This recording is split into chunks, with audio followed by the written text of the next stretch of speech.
In this teaching and practice, the practice of meditation is understood to be a vehicle with which you can begin to experience your true nature. Now that's different, right there. That's different. It is the case that if you practice it using the basic mindfulness technique, that it will have an impact on stress. It will have an impact on your ability to manage pain. It will calm the mind.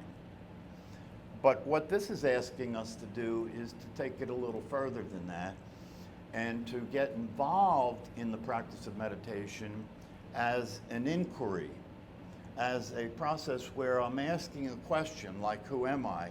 And then I'm using the experience that I'm having when I practice meditation to answer the question.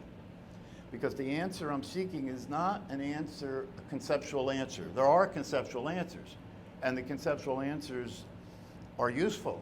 This is why the practice and the teaching are what they are, the practice and the teaching, right? Because the teaching is where the great masters, the fully realized human beings, talk about what there is to realize, talk about, in conceptual language, talk about what there is to realize in terms of what this is about and so forth, and asks that you take this further than stress management, and you take this further than pain management, and you take this as an opportunity to wake up. And what we mean by wake up is that, and what the traditions mean by wake up, is if you're living in a state of mind in which the process of thinking is the primary way that you're being, it's the primary way that you're interacting with life, right? That's considered a dream. Because one way of talking about this is to say, what all of you think, each of you has a different thought process occurring right now, right? And that process is unique to you. It's based on your conditioning, right? And the way you're related to that process in your ordinary, everyday way of being, right, is you're being who you think you are. And you're being who you think you are, who thinks what it thinks. And that's your world. So you're living in this world that is created by thinking. It's created by fantasy. It's created by wishful thinking. It's created by fear. What you're afraid of. You think about that. To avoid it. It's created by the things that you desire. You think about that. You imagine those things. You think about those things so you can attempt to get those things through your actions and so forth. There's a world. There's a world that you're living in, a world of thinking that you're living in. And when you're dealing with your life and circumstances occur that challenge you or that test you or have an impact on you, you go into a reactive thought process about it. You think about it, right? You come up with thoughts about it. And the thoughts you come up with about it are coming from the personality, coming from you, the thinker of thought, right? They're coming from there, right? And so the kinds of thoughts that occur there are thoughts that have to do with fight or flight, thoughts that have to do with getting away from what's scaring you, moving toward what you desire, protecting yourself, staying in control, having strategies in your relationships, right? This is the life of the personality, right? You're living this life, and this life of personality is living in the world that you were conditioned to believe exists. This personality is living in the world that is the commonly understood world that humanity is existing in, the agreed upon reality that humanity is existing in. The only problem with that is that this process, this thought process, and this dream and this personality are not exactly accurate. It's not the truth. It is a understanding, it's a conditioning that is inevitable in life as we grow up and learn, who to be and how to be and what to do and what works and what makes sense and what's acceptable and what's not acceptable. We're all living in that world, in that reality. But these ancient teachings and these practices are telling us that that reality is very limited, and because it's very limited, it's going to involve suffering. It's going to involve your being in conflict with life, because the world that you know is not the real world. The world that you're living in, right? The dream is obviously not reality. That's why it's called the dream, right? And so because that's the case, as you move through life and you're dealing with the real world, you're imposing on it your ideas. You're imposing on it your understanding of what is real, which is not consistent with the way it actually is. So what happens? You have conflict, you have upset, because you're behaving as if the world is a certain way. You're behaving as if you're a certain way. Both of those things are not true. And so it explains why you run into the upset, and you run into the conflict, and you run into the struggle, and all of these psychological conditions begin to occur, like anxiety and depression, and struggling and failing, that if human beings were to be willing, if a person is willing to slow down and stop long enough to take a good hard look at exactly what's happening, you might begin to see that the reason you're suffering is because you're trying to get life to be what you think it is. And that will never, ever happen. The only thing that's going to allow you to get freedom from suffering is for you to start to recognize the truth, for you to start to recognize the way life is, and the way and who you really are. And when you get that, when you get some clarity about that, right, you can begin to practice coming out of the dream. You can begin to practice paying attention in such a way where you are not allowing the dream process to determine who you're being. You're not allowing the dream process to determine how you see the world anymore. But that's going to take practice and time, because you've been conditioning and you're living in an understanding that's not correct. This is what the ancient teachings tell us. And moreover, what we now know because of brain science, right? What Richie Davidson and company have told us, and if you're interested in looking at this work and the research that's been done in brain science, there's a book by Dan Goleman and Richie Davidson that talks about the brain science over the last several decades, and talks about the fact that the structure of the brain changes, and the way the brain functions changes if you practice meditation consistently over time. The book is called Altered Traits. The reason it's called Altered Traits is because the state, as defined in the research and the science, a state is something that can change. A state of mind changes, right?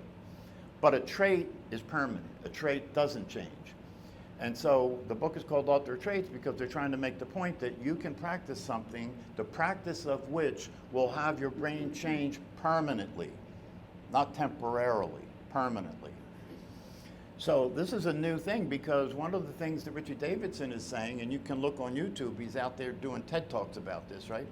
One of the things that Richie Davidson is saying is that we are all practicing all the time. We don't look at it that way. We don't consider it practice. But isn't it the case that anything that you repeat over and over again is practice? And isn't it the case that you wake up in the morning and go through the same, the same behaviors day in and day out, the same thought processes day in and day out, the same upsets day in and day out, the same perception of reality day in and day out? That's called. And we know now through the brain science and through the research that this organ, the most amazing organ in the universe with over 100 billion neurons, right? We understand that this brain is constantly updating itself. It's using your experience to consistently readjust its information, readjust its patterns, right? This is going on in real time all the time, right? It's called neuroplasticity. We now know the brain's plastic, the brain's changeable, the brain changes for your entire life. It used to be thought that after your adult years, your brain is pretty much set, right? Well, this is a big deal to find out that it's never too late. It's never too late. You can be an old man like me and have a complete transformation, right? Awaken, you know, in a way to your life that you experience your life and yourself completely different. And this has implications. Yeah, this has implications. This has far-reaching implications because this shift in your consciousness from the appearance of things to the reality of things puts you in a position where you can really participate in your life because you're actually there now as who you actually are. And you're in life as life actually is. So now you're real. This is called authenticity. Now you're real. And you're dealing with reality. So now you can actually make things happen. You can actually begin a process of transformation. So first you have to awaken. First you have to come to the recognition that you're asleep, or that you're lost in an illusion, or that you're living in a system of beliefs. You first have to come to an understanding that that's the case, and you have to become disillusioned with that reality. You know, that you don't want to keep living that way because it hasn't worked, and it doesn't appear that it's ever going to work. So what happens? You become interested in being a seeker. You become interested in taking a look at these teachings and practices. And again, as Richie Davidson has said, since we're always practicing, wouldn't it be a good idea to practice intentionally instead of just practicing, but we don't really understand that we're practicing? So because we're practicing and we don't really understand that we're practicing, we are deepening the grooves in our brain. You know, we are deepening the neural patterns. We are deepening the neurosis. We're deepening the idea that we are a physical body and that we are a personality and that the world is the world that people agree upon that it is. Which, again, in these teachings, the teachings are saying that's not the case. The world that we agree is the world involves time and space and materialism, okay? And the traditional science, a lot of the conventional scientific viewpoints say that that is the world. You know, that the materialism is true, that is the world. So we have even scientists, right, that believe in an interpretation of reality that is simply not real. Simply not real. So how do you experience the reality that is real? Well, this is what meditation is all about, right? If the reality that you find yourself in on a regular basis is one that's being given by a thought process and is actually an interpretation, is not actually the reality that exists, if that's the case, well then how do we experience the reality that does exist? Well, the ancient teachings tell us the answer to that. Sit still, be quiet, pay attention to the thought process, which is where the dream keeps getting generated. Pay attention to the thought process. Bring your attention from that thought process over to the awareness of the body breathing. Now, when we do that, we're exiting the thought process. We're moving our attention away from thinking over to being aware of the body breathing. And it is very important to understand, if you're practicing meditation correctly, when you do that, you're experiencing what it's like not to think. If you do that correctly and your awareness is of the body breathing, that may only last momentarily. In the beginning, it will only last momentarily. You know, you'll be there with the body breathing for a few moments, and then a thought will appear, and you're right back into the thought process, okay? But over time, if you continue to practice this, you start to experience something. You start to experience that when your attention is away from the thinking activity and you're aware of the body breathing, that you're starting to get a sense of, you're starting to get a feel for what it's like to be you without thinking. And you're starting to discover there is a you without thinking. There is an awareness here without thinking. There was an awareness here without thinking when you were an infant. And then you learned language and the voice in your head began to speak, right? And then the thinking activity went on from there. So this possibility is real. This possibility of experiencing the reality of yourself, which doesn't involve thinking, it involves awareness. Yeah, because when you move that attention from the thought activity over to the awareness of the body breathing, what's there? Awareness. Awareness of what? Awareness of the body. Well, if you're aware of the body, if you're aware of the body, must it not be true that you are not the body? Anything that you can be aware of can't be what you are. So that becomes available in that experience, as well as the direct experience of your true nature, of you. Now, the thing about that is that even when that happens, right, given that you're a newbie in terms of meditation, or you're relatively new when it comes to these teachings, right, you will interpret that. You will interpret that. You will think about that, make it into an interpretation, have it be something that happened to you, the person, and proceed from there. And that's the process that goes on from there. Now you as a person are trying not to be a person, because you as a person knows that if you're experiencing yourself as a person, you're not experiencing your true nature. You see the dilemma here? Yeah. That the state of mind, right, keeps coming in and pulling you back into the experience of being a personality.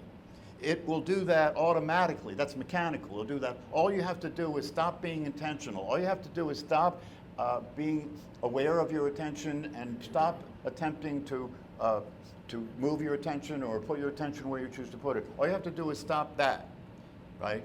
And the program starts to run again, and you're right back into being a person, right? But now you're a person who's interested in spirituality. Now you're a person who's practicing meditation, right? Now you're a person who is studying the teachings. And this then becomes interesting, because what are the teachings you're studying? The essential teaching is that the personality and the experience of being a person is not true. So if you're interested in the truth, that's not true. That's not who you actually are, right? But the person's hearing that. The person's hearing that me as a person is learning the truth that will free me from the suffering and the limitations of being a person. Me as a person is learning about the teachings, the practices that will allow me to get free from the limitations of experiencing myself as this personality, which is not the truth of what I am. The truth of what I am is an experience, it's not a concept, okay? Now the problem is, you've been practicing, as I said before, you've been practicing all your life, and what you've been practicing is being a person, and what you've been practicing is moving around in the world as that personality, existing in the world that is an understanding, conceptual understanding that everybody agrees upon. And that's not going to stop happening just because you learn conceptually that it's not real and it's the source of suffering. You can learn that conceptually. There's plenty of evidence to back up those teachings, right? So you can't really argue with it, right? And if you see that it is a situation that is not workable, you don't want to continue to live like this, because if you do, you will never ever experience satisfaction. If you do, you will never experience happiness except for the brief moments of pleasure or gratification that come from getting things that you want, right? Or having ideal circumstances. And that's never going to stay the same. It's always going to keep changing. So you're never going to have a continuous experience of well-being. You're never going to have a continuous experience of happiness and satisfaction and peace of mind. Those are the things you and I want more than anything. When I used to work with inmates in the prison system, right? One of the things I used to tell them is, look, the reason you guys are here is because you thought that if you could get enough money, if you could get the things you thought would make you happy, that would be the case. You would be happy, right? And since you saw yourselves as kind of not being given favor by society, not being given an equal shot by society, that you decided you were going to do whatever you needed to do to get what you needed to get to be happy. So you might have not thought through it like I just said it, but that's what it amounts to, right? So you go out, risk your life to get the money, rob banks, use substances to change your experience, to get high and so forth. And look at where you find yourself at the end of all that, sitting in prison. What these teachings tell us is you were in prison before you went to prison. You were in prison. All that happened is the prison became real. You know, if you resist the way it is long enough, what you resist will not only persist, it will manifest itself in actual reality. And every inmate that I ever worked with in the prison system resisted being controlled, resisted authority, resisted the reality that most people consider to be real, including some of the racist ideas that people perpetuated in the world. So, you know, given that experience that people had, you know, they felt compelled to do whatever it would take to somehow find happiness and find contentment and find satisfaction. But it didn't work. They ended up in prison. Yeah. So my message to them was, you made a mistake. You made a mistake. That isn't where happiness comes from. That's not where it comes from.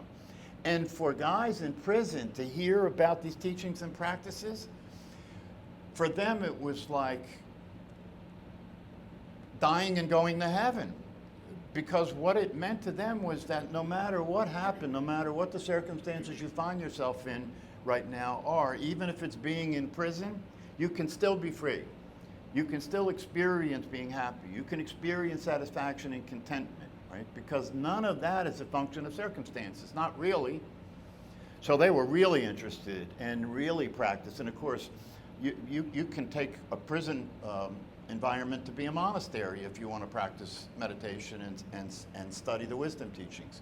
It's an ideal situation, right? You don't have to work for a living. You know, you have 3 hots and a cot.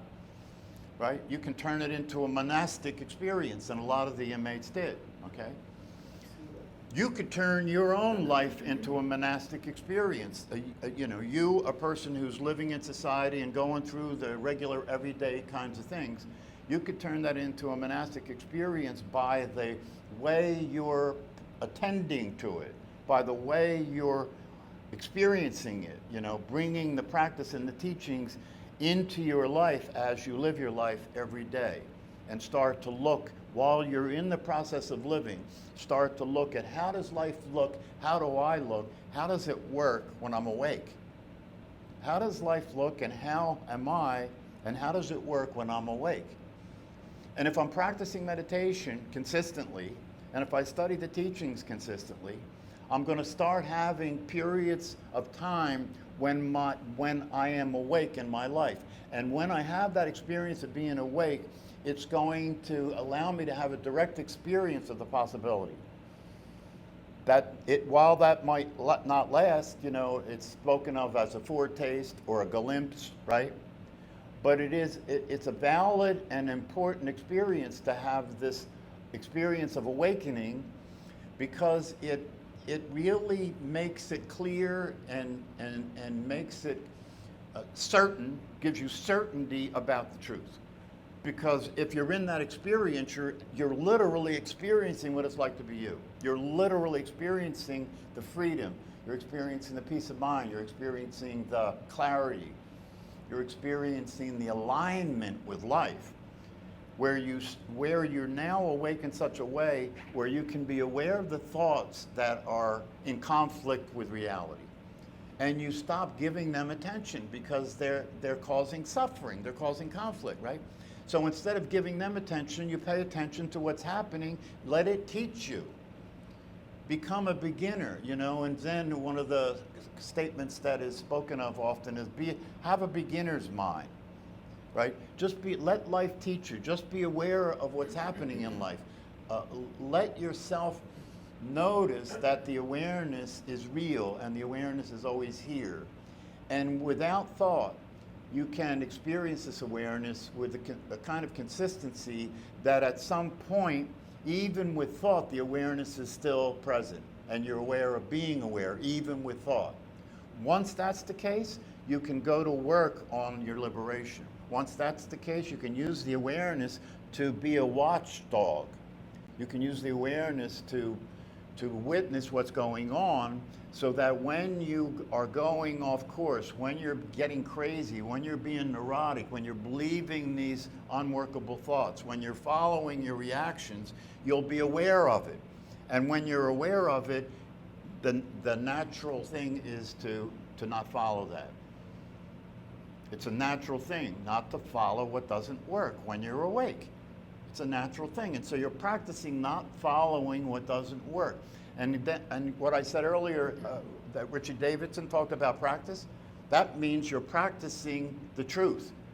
You're practicing being awake. You're practicing reality. And what Richard Davidson says, to really condense all that into a very simple statement that anybody can understand, right? If you go on YouTube, you can look at his TED Talks where he says this. His research arrived at a very important conclusion, and that research arrived at the conclusion that well-being is a practice. That's a big deal. Well-being is a practice. You can practice being well. You can practice being awake. You can practice living in the real world as a real person. And if you practice that, life has to become easier, because now you're riding the horse in the direction it's going. Because now you can be flowing with life the way life is flowing, moving with life the way life is moving. Instead of believing your ideas about it all and resisting the way life is, arguing against it, arguing against other people, living in conflict, living in fear, living in a tense body, right? Not being able to sleep, being anxious, overeating, substance abuse, alcohol abuse, work abuse, exercise abuse, right? Anything, anything but actually being aware of the suffering that's going on. And when you practice what works, and when you start to experience the truth, and you start to recognize that as you do that, the suffering is less and less and less. Until you actually, I know this was something that occurred for me, the time comes when you actually are like, wow, I'm not like stressed out. I'm not upset. I can wake up in the morning and actually experience being happy. Being happy that I'm awake, being happy that I'm alive. And that's all I need to be okay. This is what starts to happen. And as this starts to happen, the fruit, the seed that you've been watering, and the fruit that's grown on the tree of wisdom, right, gets to a point of ripeness where that fruit starts to deliver on the promise. And your life starts to become a workable experience, starts to become a fulfilled experience, fulfillment. You're fulfilling the possibility. In other words, your life is no longer something that you're trying to figure out. No, your life is now fulfilled, meaning that you're here to be alive. You're here to experience life. You're here to enjoy this experience of life. That you have this awake state of being in existence in the world as a possibility that's a blessing. And because that's the case, you're now humbled, and you're now experiencing natural gratitude and appreciation for being alive. That's so different than the way most people's lives go, right? So that's what's available. That's what these practices and teachings are making available. But you have got to deal with the fact that your personality will not leave your mind and your brain until your practice is strong enough, right, that the idea of identifying with a personality just collapses. That's the transition that occurs when you literally wake up. If you stay in these practices and you continue to do the studying and deepen your understanding, there will be an occurrence in which the identity that you have literally shifts over to being the awareness. It may happen gradually, as it is the case for a lot of people these days, or it may happen all at once, like it did for Eckhart Tolle and other people. But that's the goal. Until you wake up, you aren't alive. Until you wake up, the possibility that exists for fulfilling your experience of being alive can't be fulfilled. You have to be awake and alive. You have to be awake and present to fulfill the possibility.